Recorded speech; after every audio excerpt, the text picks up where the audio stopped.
وحده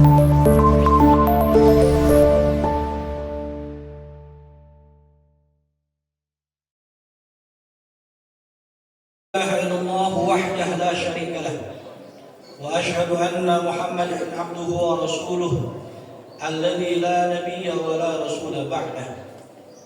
اللهم صل وسلم على نبينا محمد صلى الله عليه وسلم وعلى آله وأصحابه وذريته ومن اتبع الهدى.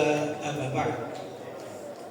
Alhamdulillah, kita bersyukur kehadirat Allah Rabbuna Tabaraka wa Ta'ala pagi hari yang indah ini, yang berkah ini. Allah kumpulkan kita dalam rangka menunaikan salah satu sunnah yang agung dari Rasulullah Sallallahu Alaihi Wasallam, yakni bersama-sama menegakkan ibadah sholat Id, sholat Idul Adha, sholat Idul Qurban, yang mudah-mudahan seutuhnya diterima sebagai amal soleh oleh Allah Subhanahu wa Ta'ala. Salawat wa salam semoga terlimpah pada baginda Rasulullah Muhammadin sallallahu alaihi wasallam. Insyaallah kita semua adalah bagian dari umatnya yang pada yaumul qiyamah kelak mendapatkan syafaat dari beliau sallallahu alaihi wasallam. Hadirin ikhwana fillah, a'azzakumullah al-'aidin wal 'aidat yang dirahmati Allah Subhanahu wa Ta'ala. Sesungguhnya apabila satu pihak, satu unsur berkehendak untuk menghancurkan satu komunitas masyarakat, satu kaum, satu bangsa, maka mereka akan menyasar keluarga-keluarga, rumah tangga yang ada di dalam kaum tersebut, pada bangsa tersebut, yang kemudian mereka hancurkan, mereka lumpuhkan, mereka lemahkan. Sehingga apabila keluarga-keluarga di dalam kaum tersebut, di bangsa tersebut lemah, hancur, lumpuh, maka lumpuhlah pula, rusaklah pula, dan lemahlah pula kaum tersebut, bangsa tersebut. Oleh karena itu keluarga adalah benteng terakhir dalam pertahanan untuk mengokohkan, menguatkan kesatuan satu bangsa, satu kaum, satu komunitas masyarakat.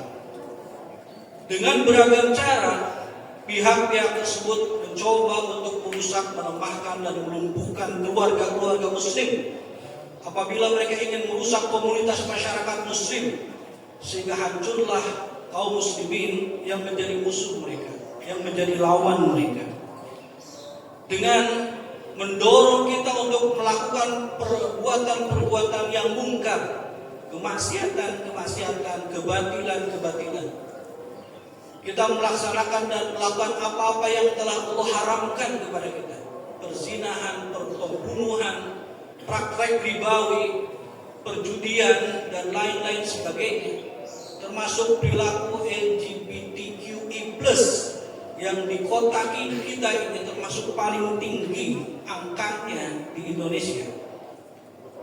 Semua itu terus didorongkan kepada kita, sebagaimana yang memang telah disumpahkan oleh iblis laknatullah alaih di hadapan Allah Subhanahu wa Ta'ala, tatkala dirinya tetap menentang hukum Allah Subhanahu wa Ta'ala, bahwa dirinya divonis masuk jahanam karena menolak perintah Allah Subhanahu wa Ta'ala untuk sujud kepada Nabi Adam alaihissalam. Dia mengatakan, la uzayyinanna lahu, aku akan membuat indah dalam pandangan manusia maksiat itu, kemungkaran itu. Orang terlena, terjebak, berkubang dalam perjudian, dalam praktek ribawi, dalam praktek pembunuhan demi pembunuhan, perzinahan, karena dia merasa dan memandang indah perkara-perkara tersebut. Padahal itu bagian dari makar iblis laknatullah alaih, yang ujungnya adalah penyesalan baik di dunia maupun di akhirat. Maka agar kita terhindar dari kerusakan itu, dari penyesalan itu di dunia ini maupun di akhirat kelak, marilah kita memperbaiki kehidupan kita, baik sebagai pribadi, keluarga, bagian dari komunitas masyarakat dan bangsa ini.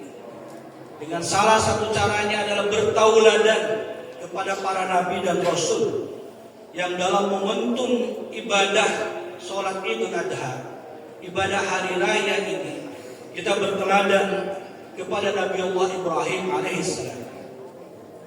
Beliau adalah sosok Nabi, sosok Rasul yang mendapatkan begitu banyak keutamaan dari Allah Subhanahu wa Ta'ala.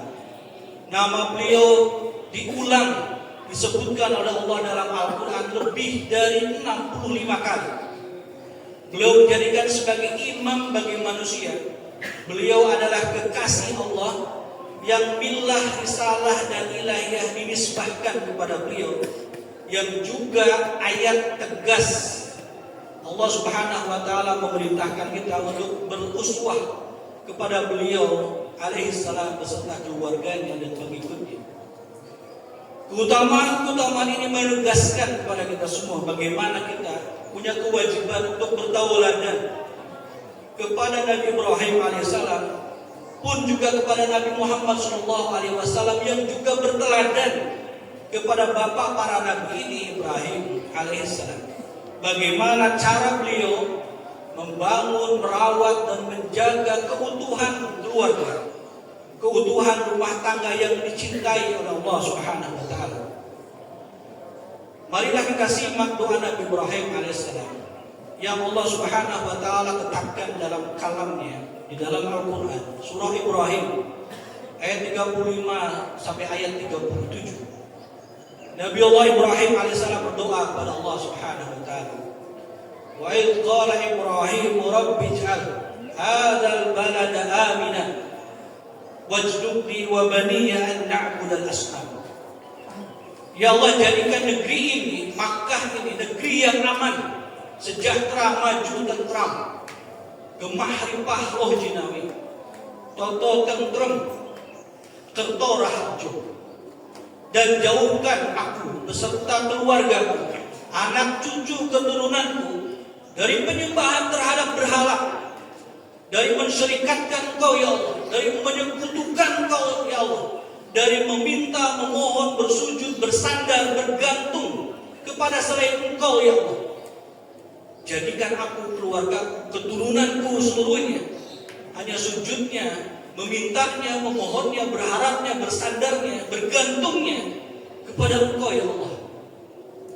Tiada yang lebih dicintainya selain Engkau ya Allah. Inilah hal pertama yang harus kita tanamkan jika kita berteladan kepada beliau alaihissalam, yakni menanamkan, menguatkan, mengokohkan akidah yang benar, iman yang benar, tauhid yang benar kepada Allah Subhanahu wa Ta'ala. Tanpa itu, jangan kita berharap keluarga kita akan menjadi keluarga yang utuh, keluarga yang sakinah, mawaddah dan rahmah, kecuali dengan menanamkan keimanan yang mutlak kepada Allah Subhanahu wa Ta'ala. Beliau menyampaikan bahwa berhala-berhala itu telah banyak menyesatkan manusia. Apakah itu bentuknya harta kekayaan, apakah bentuknya kekuasaan, apakah bentuknya yang lain-lain, semua itu telah banyak menyesatkan manusia. Ya Allah, kalau mereka mengikutiku, sungguh mereka bagian dari golonganku. Kalau mereka ingkar kepadaku, sesungguhnya Engkau Maha Pengampun, Maha Penyayang. Inilah kasih sayang, kelemah lembutan seorang Nabi Allah Tabaraka wa Ta'ala, yang apabila makhluknya, yang apabila pengikutnya, masyarakatnya tidak taat kepadanya, dia mohonkan ampun kepada Allah Subhanahu wa Ta'ala. Sebagaimana Nabi Muhammad SAW ketika disakiti penduduk Taif, beliau mengatakan, ya Allah, mereka tidak tahu, mungkin saja suatu kelak anak cucu mereka menjadi pembela-pembela Islam yang gagah berani. Ampuni mereka ya Allah. Saat Jibril menawarkan akan menumpahkan dan membalikan satu gunung kepada para penduduk Taif yang telah menyakiti Rasulullah Sallallahu Alaihi Wasallam. Rabbana inni askantu min dzurriyyati biwadin ghairi dzi zar'in 'inda baitikal muharram.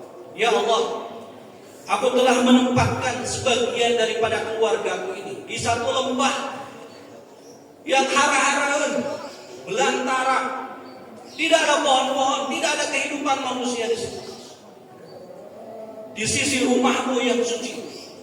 Ketika Allah memerintahkan agar istrinya, ibunda Hajar dan bayinya Ismail kepada Nabi Ibrahim untuk diasingkan ke lembah tersebut yang kemudian hari bernama Bakkah, kemudian hari bernama Makkahul Mukarramah, sebagai ujian dari Allah Subhanahu wa taala.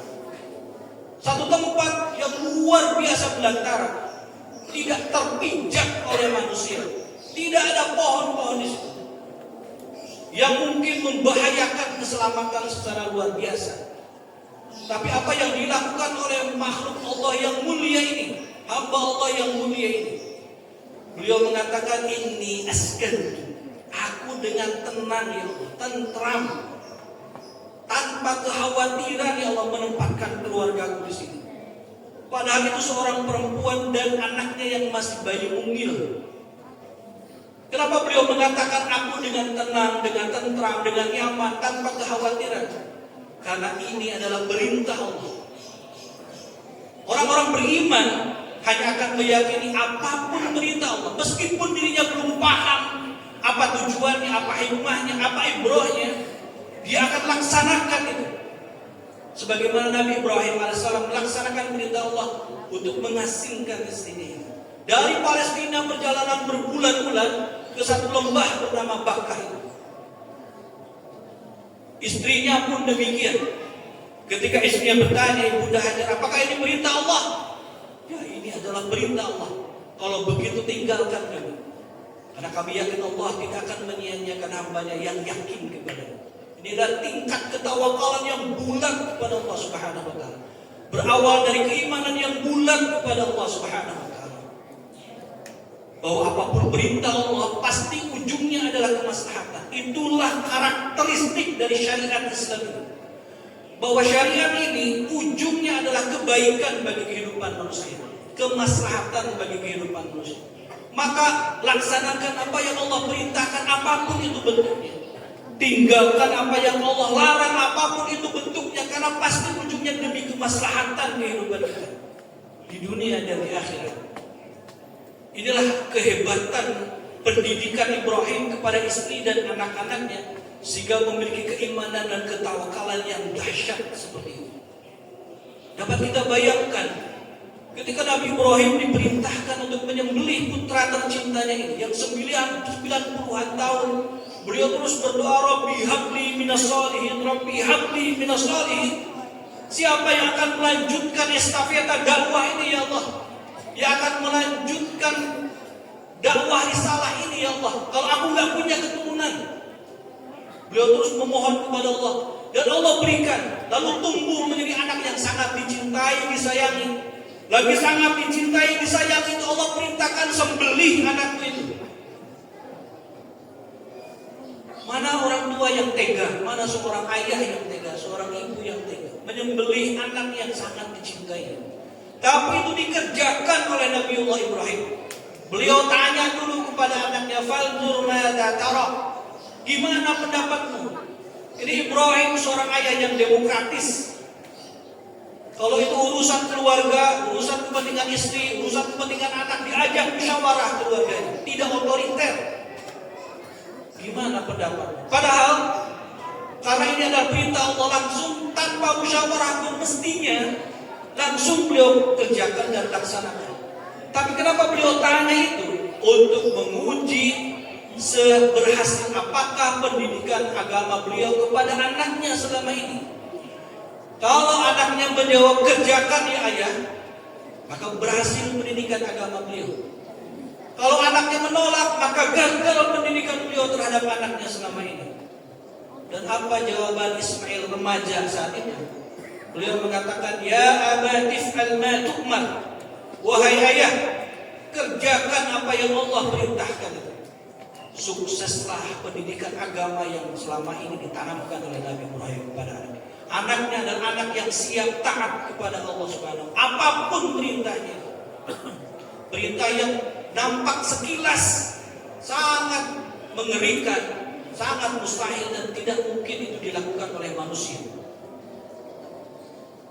Jika ujian ini diberikan kepada kita, mungkin kita tidak tega untuk menyampaikan kepada anak kita tercinta.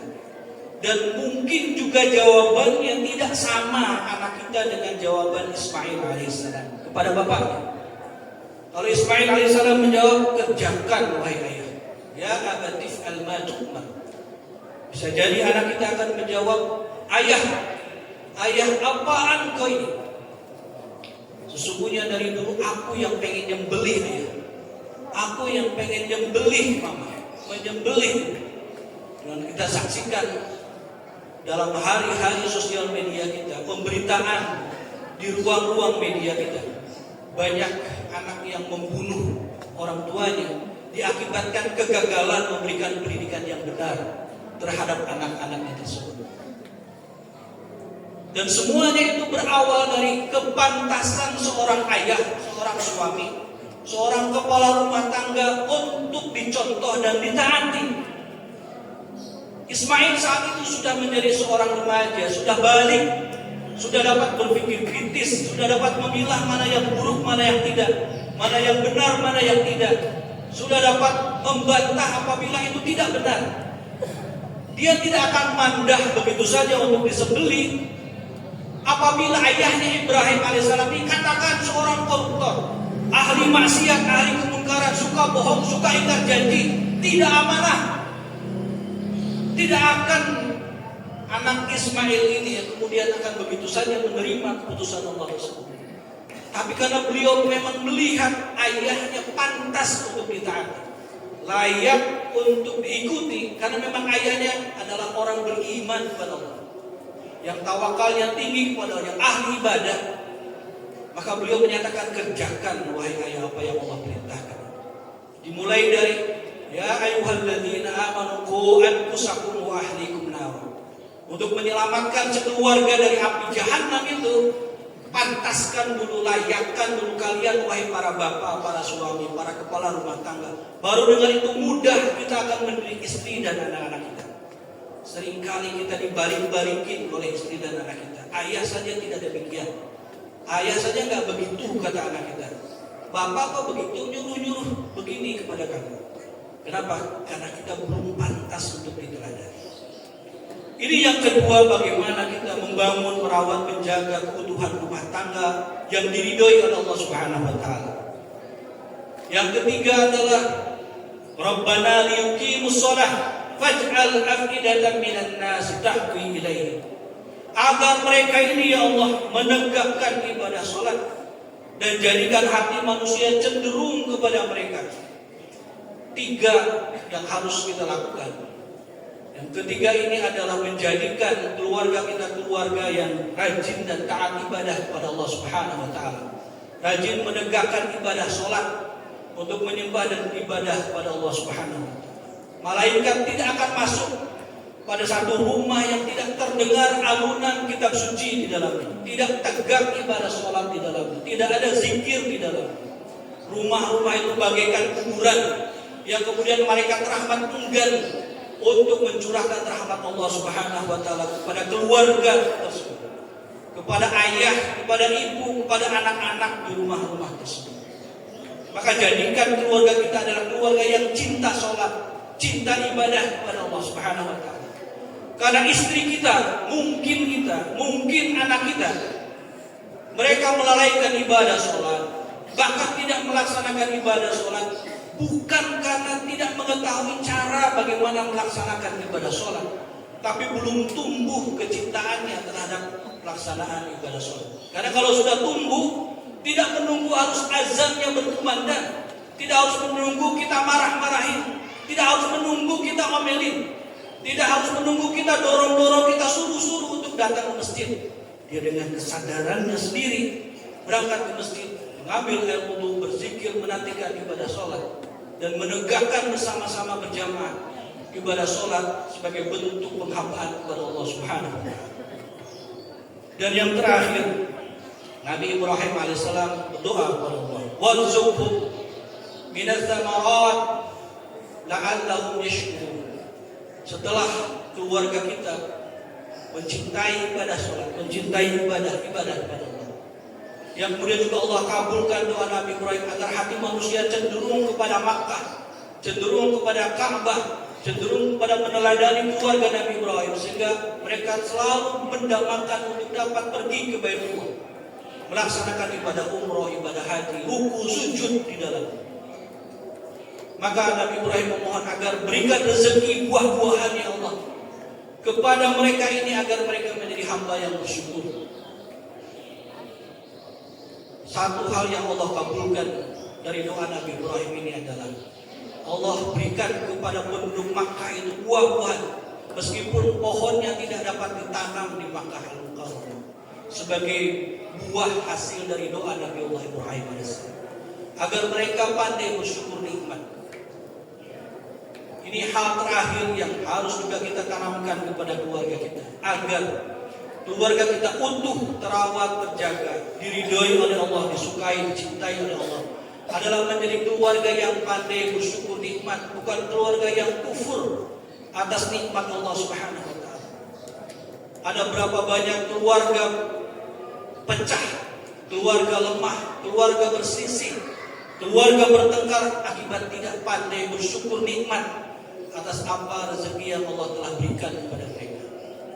Inilah lebih kurang 4 hal yang harus kita jalankan dalam rangka meneladani Nabi Allah Ibrahim AS dalam merawat, menjaga, membutuhkan keluarganya demi kecintaan mereka kepada Allah dan Allah cinta kepada mereka yang kemudian akan berefek terhadap ketahanan, keutuhan, kesatuan bangsa dan negara, yakni menanamkan keimanan yang benar sekuat-kuatnya, kemudian menanamkan ketawakalan dan ikhtiar yang benar sekuat-kuatnya, mendidik agar keluarga kita pandai atau cinta melaksanakan ibadah yang pokok kepada Allah Subhanahu wa taala, dan menanamkan kecintaan untuk pandai-pandai bersyukur nikmat. Insyaallah apabila kita menjalankan keempat hal ini, maka Allah akan menakdirkan kita untuk seperti keluarga Nabi Allah Ibrahim AS yang keluarga sakinah, mawaddah dan rahmah, yang dengan itu mendapatkan ridho dan ampunan dari Allah Subhanahu wa taala. Mudah-mudahan Allah Tabaraka wa taala menguatkan kita, memampukan kita untuk dapat meneladani kehidupan pribadi keluarga dari para nabi dan rasul, khususnya Nabi Allah Ibrahim AS dan Nabi Muhammad SAW. Semoga ibadah saudara-saudara kita yang melaksanakan ibadah haji diterima oleh Allah Subhanahu wa taala menjadi haji yang mabrur, haji yang diterima, diridhoi oleh Allah Subhanahu wa taala. Mudah-mudahan kita yang melaksanakan ibadah salat Idul Adha pada pagi hari ini diterima ibadah kita seutuhnya, seluasnya oleh Allah Subhanahu wa taala. Semoga mereka yang telah menjadi mudhahi, para pekurban, ibadah kurbannya diterima seutuhnya oleh Allah Subhanahu wa taala. Taqabbalallahu minna wa minkum. Semoga Allah menerima seluruh amal ibadah kita dalam pelaksanaan ibadah salat Idul Adha dan Idul Kurban kita pada hari ini dan hari-hari tasyrik insyaallah. Allahumma ighfir lil mu'minina wal mu'minat wal muslimina wal muslimat al ahya minhum wal amwat innaka samii'un qariibun mujibud da'wah wa ya qadiyal hajat. Allahumma arina al haqqa haqqan warzuqna ittiba'ah wa arina al batila batilan warzuqna ijtinabah. اللهم انصر إخواننا المسلمين والمؤمنين والمجاهدين والمستضعفين في فلسطين وفي كل مكان واشدد وطأتك على القوم الكافرين على القوم الظالمين وعلى زيونس إسرائيل لعنتك عليهم. اللهم ربنا آتنا في الدنيا حسنة وفي الآخرة حسنة وقنا عذاب النار. سبحان ربك رب العزة عما يصفون وسلام على المرسلين والحمد لله رب العالمين. ثم السلام عليكم ورحمة الله وبركاته.